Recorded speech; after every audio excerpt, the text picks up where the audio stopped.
Good evening and welcome to the Channel Studios here in London with your international news around the world in 5. The UK's Defence Ministry says Vladimir Putin is likely to announce the annexation of occupied regions of Ukraine into Russia within days. It comes as Russia stages a final day of voting in discredited referendums in occupied regions of the country. Here, residents in the Kherson region voting. Ukraine and the West say the result has already been decided by the Kremlin and will be used as an excuse for an illegal land grab. According to the ministry, the Russian president could make the announcement when he addresses the country's parliament on Friday. Meanwhile, the United Nations Human Rights Office says Russia's invasion of Ukraine had caused a dire human rights situation and led to a wide range of rights violations. The report, which was carried out between February the 1st and July the 31st, alleges extrajudicial killings and torture that could amount to war crimes.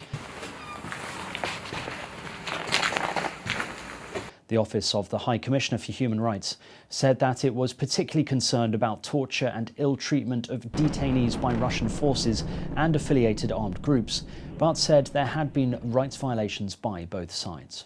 Shelling from heavy artillery, such as multiple launch rocket systems and missile and air attacks, include weapons that carry cluster munitions, were used repeatedly.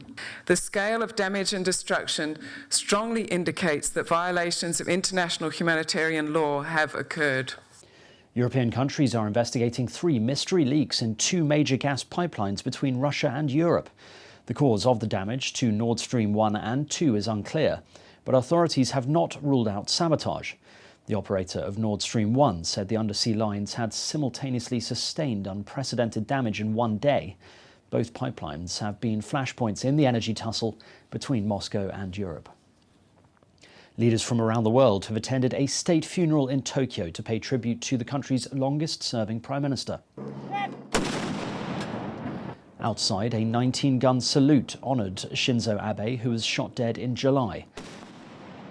More than 4,000 people, including about 50 current and former world leaders, attended the ceremony.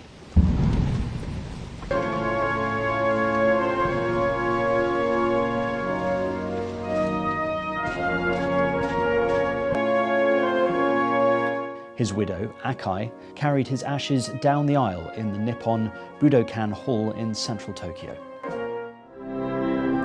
State funerals are normally reserved for Japan's imperial family, but Abe has been given the honour as the country's longest-serving PM.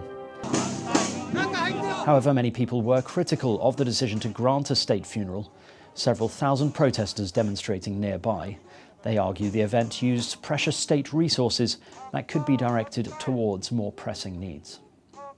The World Health Organization says a cholera outbreak that has already claimed 29 lives in Syria is posing a danger across the front lines of the country's 11-year-long war. First linked to contaminated water near the Euphrates River, the outbreak has now spread across the fractured nation, with cases reported in government and rebel-held regions.